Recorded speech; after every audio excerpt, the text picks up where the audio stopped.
I want to start today by saying that we hear you. From the protesters out on the street to the citizens in their homes, we hear you. The nation hears you. I've seen the outrage in our community in the last few days. I've heard the stories of people here in Tampa who have been victims of racial injustice and the effects of racial disparity. And I hear you and I see you. I've also seen the peaceful protests open hearts and minds and focus attention on the systematic issues that our entire city needs to focus on so that we can address them and make this nation whole for everyone. As I said the other day, these systemic issues that we're facing, the problems didn't happen overnight, and we're not going to fix them overnight. But it is going to take all of us together to ensure that they are addressed. We saw so many peaceful protesters last night standing together for what is right and using their voices to be heard, using their voices for change. I want you to know that I hear you and I stand with you. It makes me proud to see our community stand up for what's right. And when you see the individuals out protesting, it's not just young people in our community. It is a mix of what makes our community great. The age differences, the cultural differences, everyone coming together so that their voices can be heard. I am here to be an ally, and I am here to listen, and I am here to stand with you. I also am here to have those important conversations about change and to work with each and every one of you bringing about that change and being that change. Our city is grieving, our country is grieving, and our community is grieving. And what we need now is action. So many of you have contacted me over the last 24 hours about the 8 Can't Wait campaign. And I want to thank you for taking an active role in demanding accountability for a brighter future here in Tampa. I want to share that Tampa has had these 8 policies in place for years.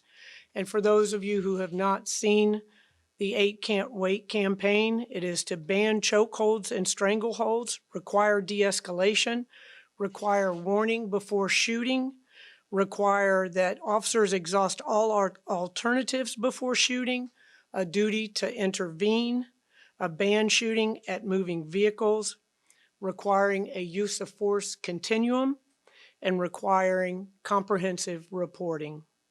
We have provided documentation on our website that outlines every policy, every procedure, the training, and the legal bulletins associated with all 8 of those. And again, all of those policies and procedures and training were in place way before I retired from the Tampa Police Department. We're also working to contact the 8 Can't Wait team so that we can accurately portray the existing policies on their website. They are all up on our website now. The 8 Can't Wait policies are critical changes that police departments across the country should be implementing already. But in Tampa, we also know that is just the beginning. While we've been making positive changes and taking steps in the right directions, from interactions with protesters, we know that that's not enough, and we need to make fundamental changes as a country, as a city, and as a community.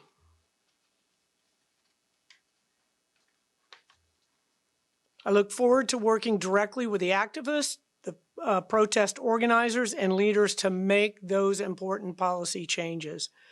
Moving forward, I vow to continue working to bridge the gap between our city, our police department, and our community so that we can all work together on the right side of history to end racial injustice.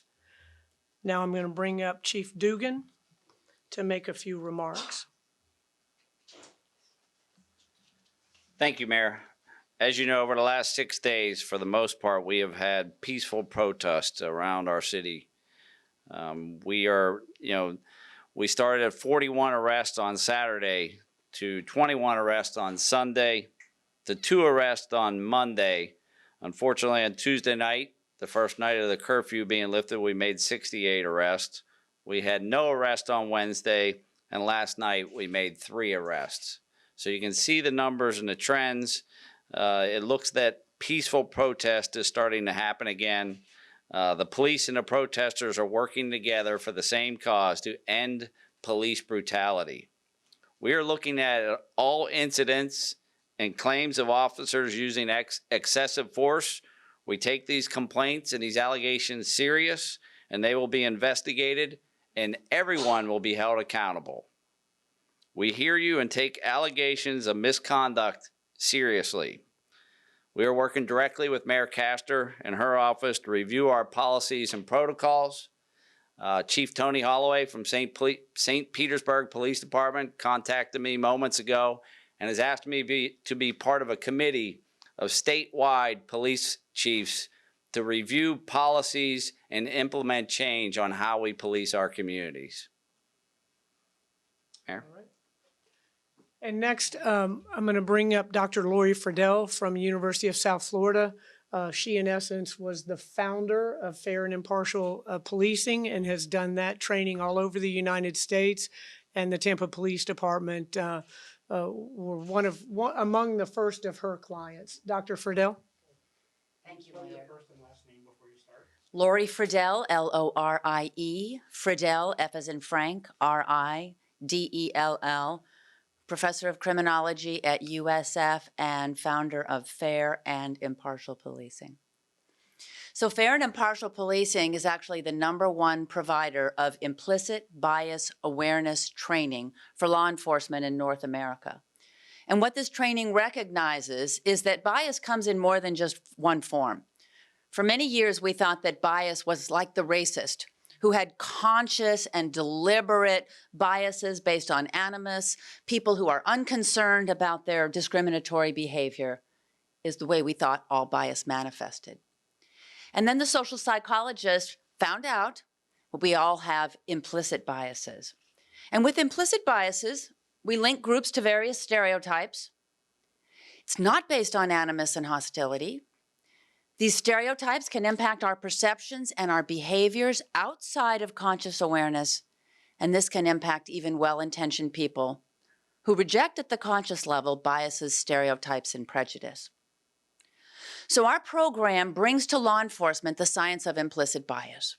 When we go into trainings, we're talking about what is implicit bias, what is the science that undergirds it, how might implicit bias manifest in the policing profession, what are the consequences of bias policing for community members, for law enforcement officers, for agencies and communities, and then really importantly, what are the skills that they need to produce impartial policing? And in fact, we have different versions of the curriculum because there's different sets of skills for patrol officers, for supervisors, mid-managers, and command level.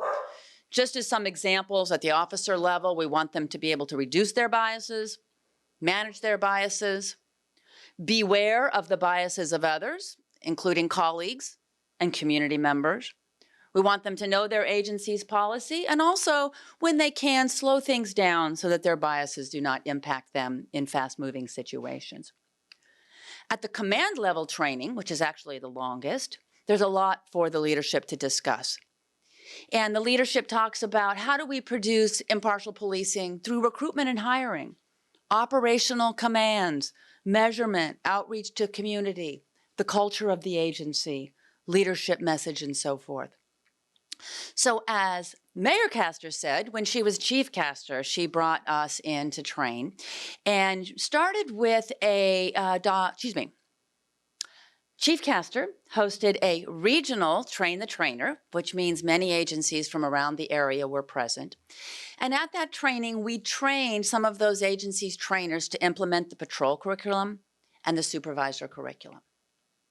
And then Chief Castor brought us back to do mid-managers training for some of her leadership, and then we held a command community training where we not only had the Tampa Police Department leadership, but we also had concerned community leaders in the room talking about bias in policing and coming up with a plan for moving forward. Right now with Chief Dugan, we are talking about planning some trainings. We're looking at August. We want to hold 2 community trainings. And then Chief Dugan wants to bring in our trainers to recertify the TPD, Fair and Impartial Policing trainers, but then also learn what we call the booster curriculum. That is, what is the second round of Fair and Impartial Policing training to reinforce messages? Thank you, Dr. Friedel. And as she stated, when I was the chief of police, we did bring her in. And again, she's teaching law enforcement agencies around the United States, just finished with the New York Police Department. So it's difficult to be able to schedule. When I was the chief of police, I brought her in, and our entire command staff, along with community leaders, including Dr. Carolyn Collins, who at the time was the president of the NAACP. We had the president of the ACLU, and we had a number of community individuals, community leaders. We had reverends in there and a number of others. And we went through this training as a group, listening to each other and learning from each other. And so now I would like to bring up Dr. Carolyn Collins, who is the past president of the NAACP. She will talk about her involvement with the Fair and Impartial Policing. And then, and if she wants to, she can talk about her time with the Citizens Academy, because when she was the president of the NAACP, she had the entire board go through the Tampa Police Department's Citizens Academy. And she is currently on the Citizens Review Board here for the city of Tampa. So she will speak on both of those topics. A good friend, Carolyn Collins. Thank you, Mayor. It's a privilege, and I hope you guys, I'm tall, so. It's a privilege to be here to really go back in history, because if we go all the way back in history, this has been a constant problem. But the positive part about this is to have individuals that you've had an opportunity to learn from, Lori, and that you've had an opportunity to work with our police chief, currently mayor, and our current police chief and past police chief. I want to say that when I was called as president of the NAACP, I carried a number of my members. I said, who wants to go with me to this training? And I happened to carry a young lady with me who actually had brothers that was in the police force, and she was just overwhelmed for the opportunity. And we were in with editors and owners of current newspapers, the ministers, as you indicated, and all kind of community individuals that were there, where we had an opportunity to hear and input about implicit bias, and had an opportunity to do a self-evaluation and indicated that, you know what, we have some implicit biases as well. And so we had an opportunity, it paid off.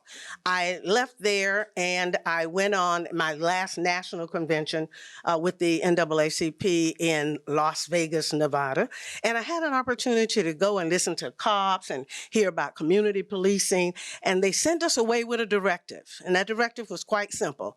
All 1,000 branches that are represented, go back home and get you a citizen review. Well, I came back, I sat down, I talked with the mayor, and he said, that's something I think we need. And so as we look at the problems that are across the world, and we look at those that are trickling down right here to our community, we are fortunate that we are working on several of those as well. The police academy, I called the mayor. She told me before she was mayor, when she was police chief, and she said yes. So I tried to get every member of the NAACP, all officers, to go in, all of our executive committee to go in and have training with the police academy. We even opened the door for our youth to go in, and we were able to get a group of youth that went into the academy as well. I was fortunate enough to go through the academy twice, and then I went to it a third time. And it gave us an opportunity to interact with Tampa Police Department, to see the things that were going on and put us in those positions to sensitize us, so that we would have that level of sensitivity to know exactly what they may have been going through if we were in those conditions. Of course, I was known for somebody who would shoot. So I can recognize that they kind of gave me that little award. But that was very important. And I do encourage all of the individuals in the community, especially a number of our young people that my heart go out with. You know, I have 2 sons. I understand this. And I have 3 grandsons. God bless me with 1 granddaughter, but I don't want anything to happen to them. And so we want our young people to go to the police academy when we get over this COVID-19 and situations are back the way they are. We want you to go. We want you to experience it. We want you to interact. And we want you to get the meaning of what it is to actually work. Well, coming out of that, I was fortunate enough that I was then one of the appointees of the former mayor to the Citizen Review Board when that was formed. And I want to read, I don't want to say this myself because I hear so much right now. I've been the recipient of information from the National Office of the NAACP, the ACLU, from many other organizations and groups. I've heard young people talk. I've heard the chants. I've heard them talk about we can't breathe. And we've not been able to breathe for a long time. But we happen to be in a community right now where we're going to work with the leadership and we're going to make sure that we can breathe. But I want you to hear the mission of Citizen Review. It says, review completed professional standards, formerly called internal affairs, investigations involving the use of force. And then it says, and are cases that are important or interested to the community as well as the chief of police. And we've been doing that down in City Hall since 2015 in November after we went through a considerable amount of training. And then those cases come before us. And we are fortunate. Police chief don't pull our cases. His captain doesn't pull our cases. The mayor doesn't pull our cases. Our chair and our vice chair added in about a year or so ago, we decided they go in. And so they get a chance to look at all of the cases and they pull the cases that they may see that need to have some evaluation. And we don't always agree, do we, Chief? No. We do not always agree. Yes, once or twice, yes, after all those years. But we don't always agree. What we try to do is be analytical, to be strategic, and make sure that we can look at what we're seeing and what we think may need to be changed to better the community. So I think I'm going to close my comments off of the use of force. I think I've already sent that letter and say, hey, pull us back. We've not been able to meet because of COVID-19. And so we tend to follow a stature, which would put us perhaps where the city council will be meeting. We will hopefully be able to review more cases. We also hear people saying, well, we need to look at the police that are being hired.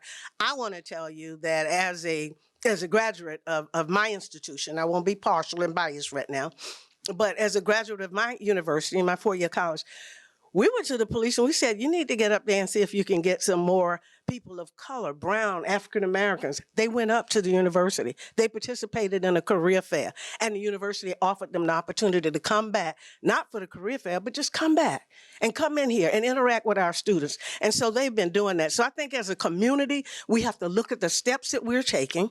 We have to make sure that they're the right steps, and we need to bring everybody to the table and work diligently. Let's work sincerely, and let's make a difference. And I think we're on the right path. And I would say to the young people, keep doing what you're doing, keep protesting, but let's make sure the protest is positive. Let's make sure the protest doesn't leave anybody hurt, and we don't have time to mend. We need time to build. Thank you so much. All right, and I just want to underscore a few things that Carolyn said. She talked about a lot of positive things, but what I want everyone to also hear is that we have a long way to go. We have there, you can see it, you can feel it, you can hear it in the protesters in our community.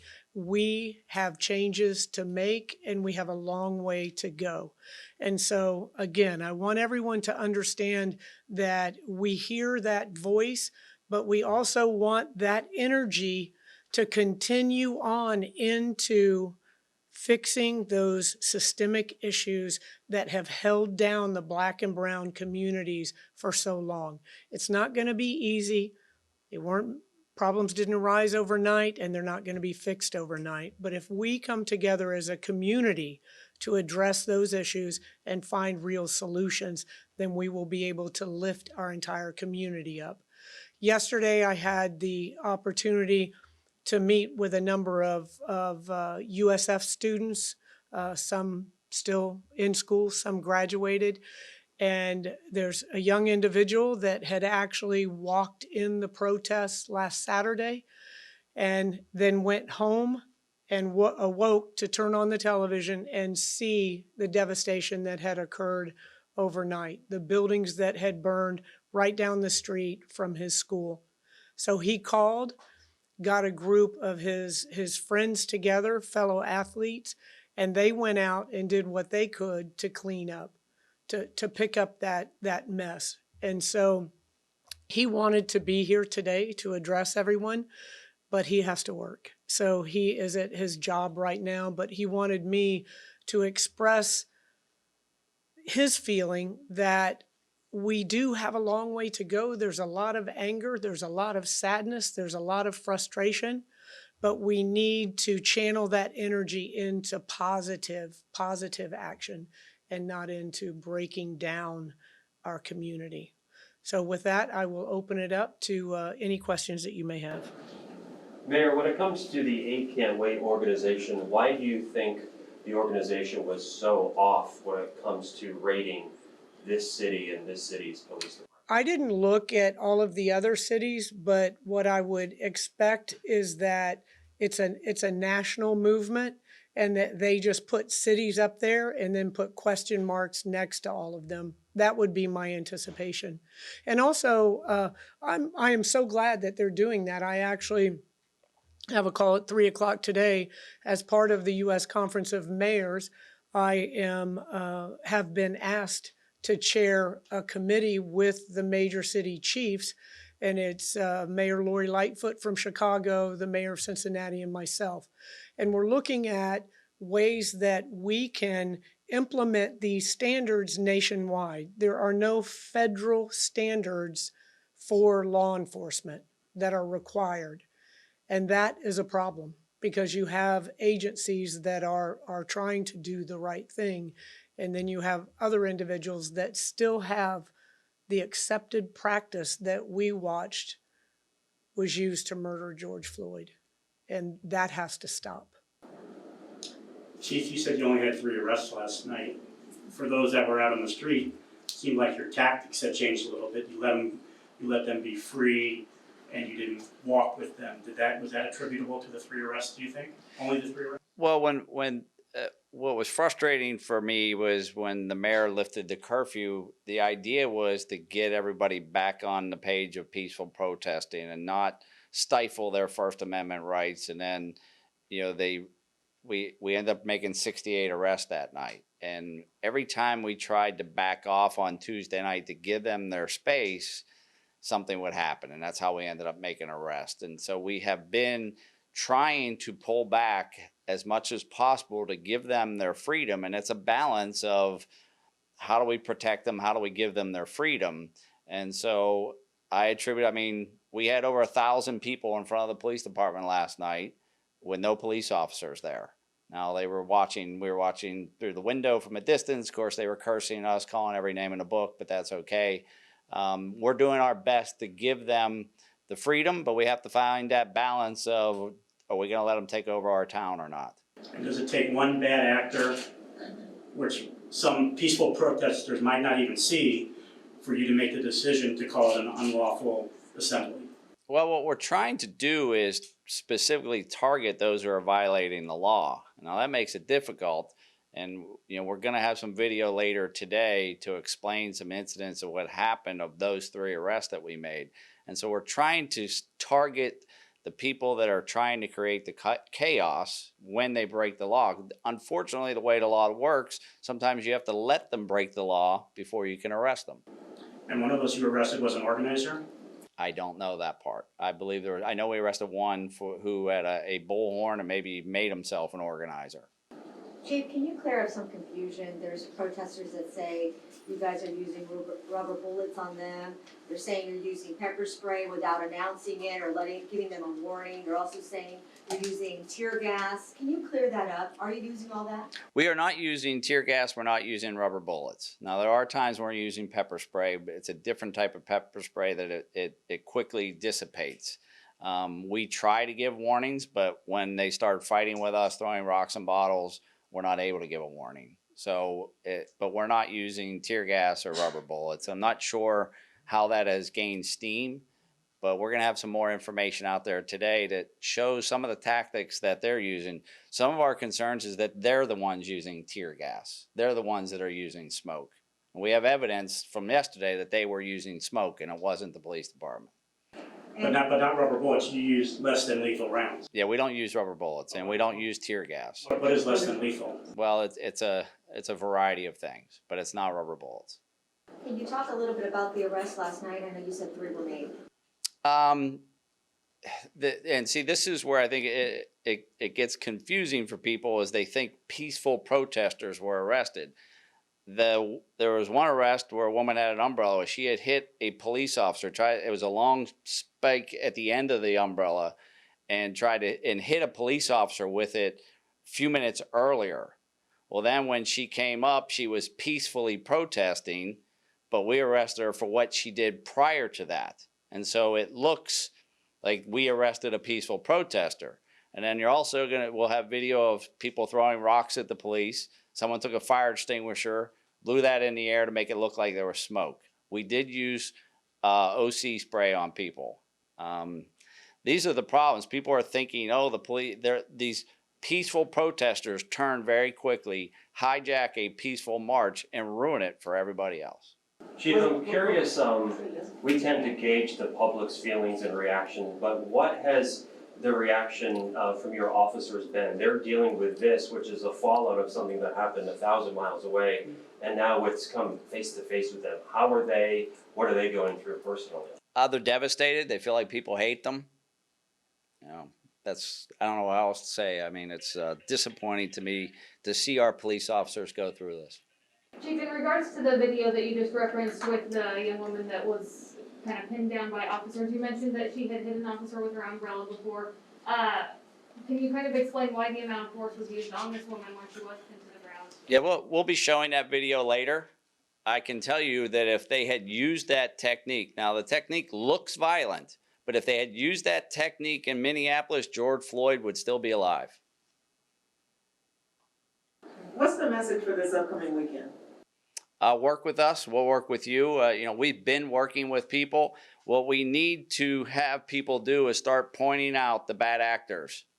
I don't want to compare this to 9/11, but if you recall, when we had hijackers take over planes, eventually people started fighting back against this. We need people to take back the protest, point out the ones that are not there to peacefully protest. If you see somebody who has weapons on them, mortars, bullets, guns, we need to know about it. We need to start pointing all these things out to law enforcement so we can take action.